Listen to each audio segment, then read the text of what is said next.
ng jeep sa Bangin sa Tagaytay umabot na sa siyam. Rian Ramos at JC De Vera magkahawak kamay na dumating sa isang party. May aaminin na ba? Marian Rivera nagsalita tungkol sa umano'y away nila ni Karil dahil kay Dingdong Dantes dito sa 24 oras. Mga kapuso, mahigit 2 linggo na mula nang masita sa airport sa Russia si retired Police Director Eliseo de la Paz. Dahil yon sa dala niyang 105,000 euro o halos 7 milyong piso. Pero hanggang ngayon, hindi pa naibabalik yung perang yan dito sa Pilipinas. Yon ang dahilan daw kung bakit hindi pa rin nasasampahan ng kaso si De La Paz. Nakatutok si Chino Gaston. Pag-uwi nung Martes mula Russia, sinabi ni retired Police Director Eliseo de la Paz na iwa-wire sa isang PNP account ang hinarang na 6.9 milyong pesos o 105,000 euros na dala sa Russia. Kinabukasan, nagpunta sa ombudsman pero mula noon, di na nagpakita pa sa publiko.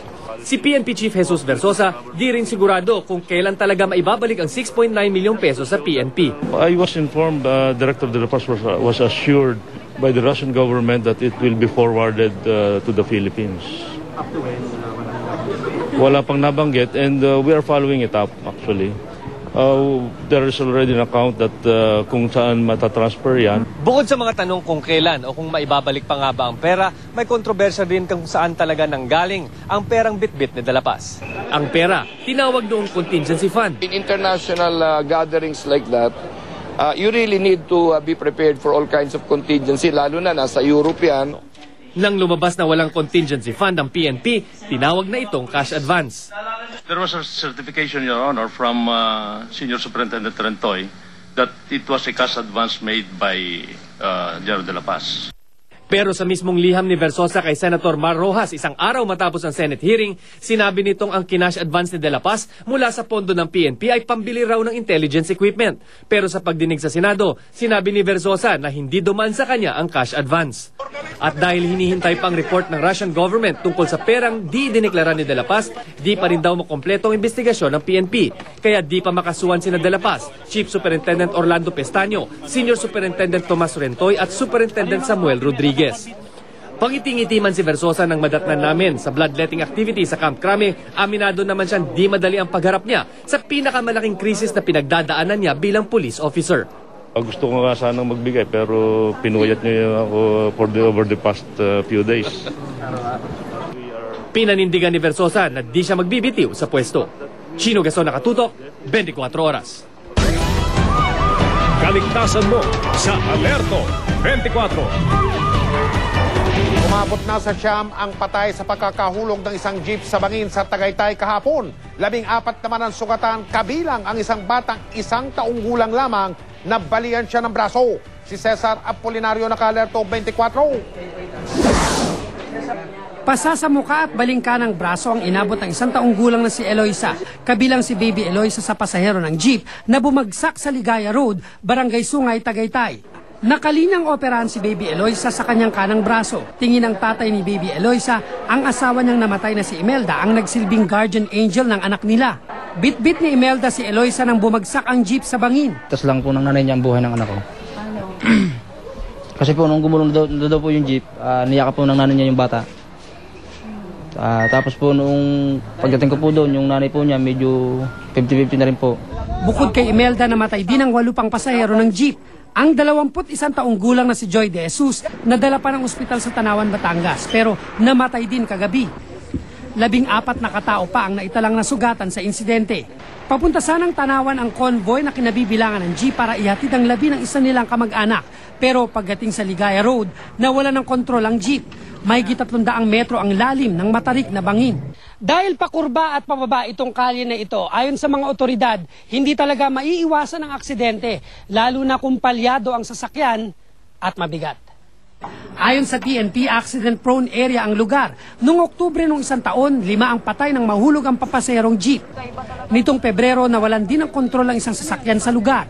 3 ang naitalang patay at 17 ang sugatan. Dito sa mga data ng accidents, gagawa tayo ng sulat sa DPWH na lagyan na talaga ng concrete barrier na talaga yan. Na mas mataas pa? Mas mataas at mas matibay na kung mayroon man malos break ng mga sasakyan, hindi na siya tatalon doon. Nakaburol na ang mga namatay sa insidente. Ayaw na magsampa ng reklamo ang kamag-anak ng mga biktima. Pero ang pulisya kakasuhan pa rin ng reckless imprudence resulting in multiple homicide, multiple physical injury at damage to property ang nakaligtas sa driver ng jeep. Cesar Apolinario, Naka-Alerto, 24.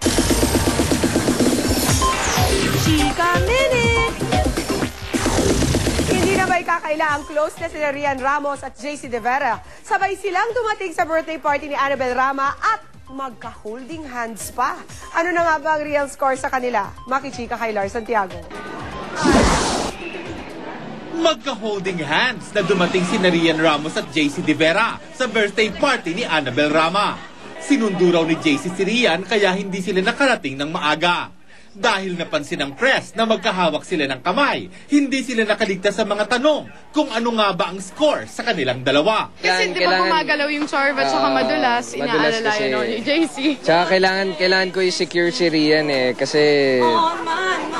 Bakit? Kasi since alaga ako ni Tita Annabel...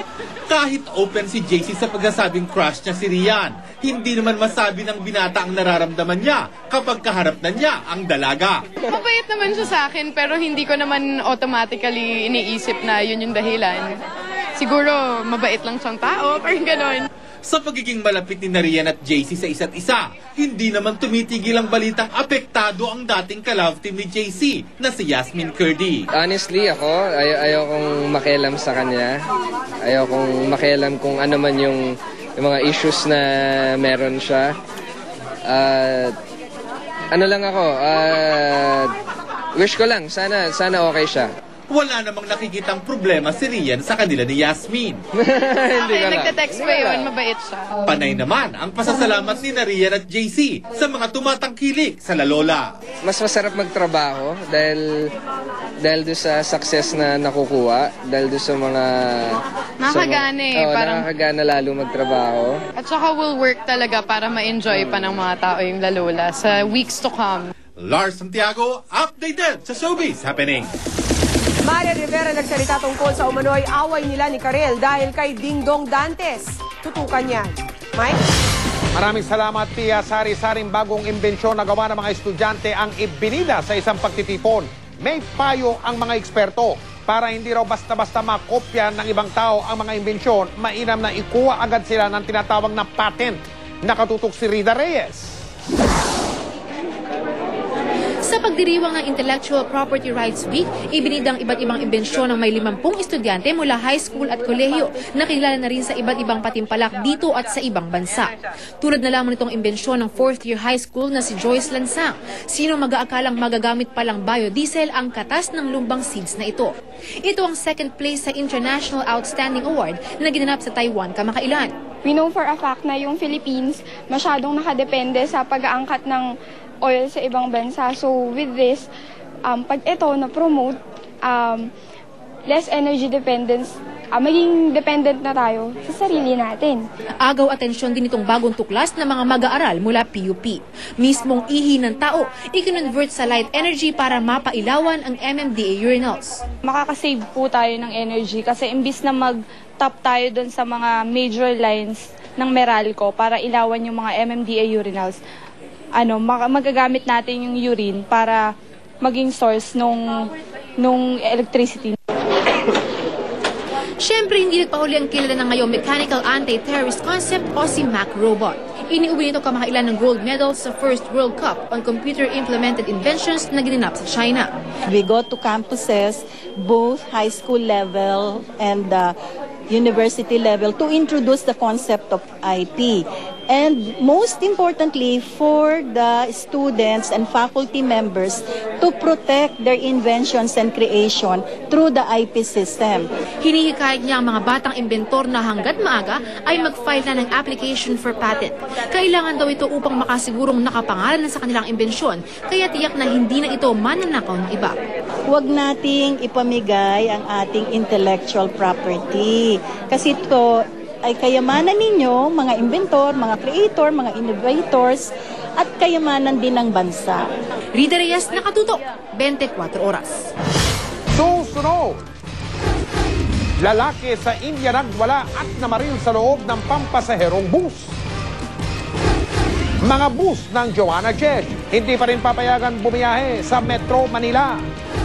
Matapos ang pagkamatay ng kanyang ina at kapatid, pamangkin ni Hollywood actress Jennifer Hudson patay na rin ng matagpuan at iba pang mga balita dito sa 24 oras.